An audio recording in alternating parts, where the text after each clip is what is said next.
ગોવર્ધન લીલા વખતે ભગવાન શ્રી કૃષ્ણે કહ્યું છે કે આપણા વિરોધીને તો આપણે દૂર રાખીએ જ, પણ જે તટસ્થ રહેવાનો દાવો કરતા હોય ને એને દૂર રાખો એ વખતે. આ તટસ્થો વાળા બહુ ડેન્જરસ. અમારે તો તમે બરાબર ને પેલો એ બરાબર, તો જા પેલાના જ ખોળામાં બેસ. પેલો બરાબર ને ત્યાં જ બેસ, તું મારે જોઈતો જ નથી તું. એ બંને પક્ષે જે વહાલા થવા જતા હોય ને બહુ ડેન્જરસ માણસો છે. આપણે શું કામ કોઈની હારે બગાડીએ? Never trust this people, never. They are baseless people, they are faceless people. એનો કોઈ ચહેરો નથી હોતો આ લોકોનો. એ ક્યારેય તમને કામમાં ના આવે.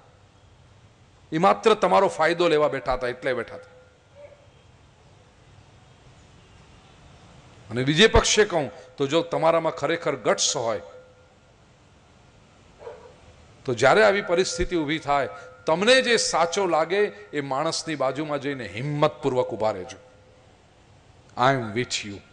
આખી દુનિયા તારી વિરુદ્ધ થઈ જશે, ચિંતા નહીં કર. I am with you because I know you are a good person. મુશ્કેલીમાં માણસને આવા લોકોની જરૂર છે જે આધાર આપે.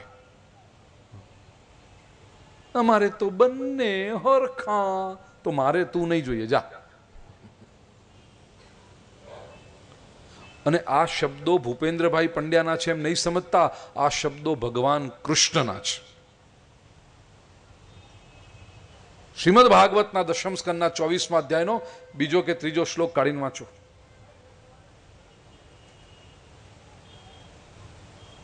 લાવ તો ભાઈ, બીજો ભાગ લાવ. 24મો અધ્યાય. હું તમને શ્લોક કહું.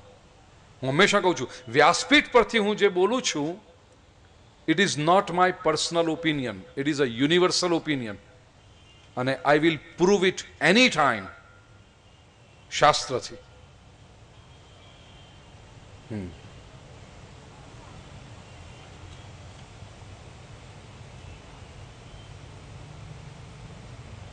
હા, 5મો શ્લોક. અસ્ત્યસ્વ પર દૃષ્ટિ નામ મિત્રો દાસ તદ્વિદ્વિષામ ઉદાસીનો અરિવદ વર્જ્ય આત્મવત સુહૃદુચ્યતે. ઉદાસીનો અરિવત વર્જ્ય. ઉદાસીન એટલે બંને બાજુ ઢોલકી વગાડવા વાળો. એને અરિવત વર્જ્ય. અરી એટલે દુશ્મન. દુશ્મનની જેમ છોડી દેવો. Especially when you are in trouble. આ લાઈફના પ્રિન્સિપલ બતાવે છે ભગવાન શ્રી કૃષ્ણ. બધું સારું ચાલતું હોય ને ત્યારે ઢોલકી વગાડવાવાળા બાજુમાં ફરતા હોય વાંધો નથી, કારણ કે તમને ખબર છે તમારી એ ઢોલકી વગાડવાના છે. પણ આપણે જ્યારે મુશ્કેલીમાં હોઈએ ત્યારે આ ડબલ ઢોલકી વાળાઓને પહેલા કાઢો બહાર. ઉદાસીનો, કારણ કે તમારું બગાડશે. એ તમારી પાસે આવીને એવું થયું, અચ્છા, અને બીજે દી સામે વાળાને જઈને બેસે, પેલો તો આવું કહેતા હતા.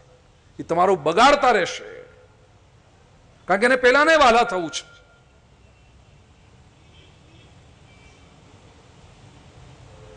ભગવાન શ્રી કૃષ્ણ કહે છે, ઉદાસીનો અરિવદ વર્જ્ય આત્મવત સુહૃદુચ્યતે. જે તમારો વફાદાર છે એ સુહૃદ છે. હી નો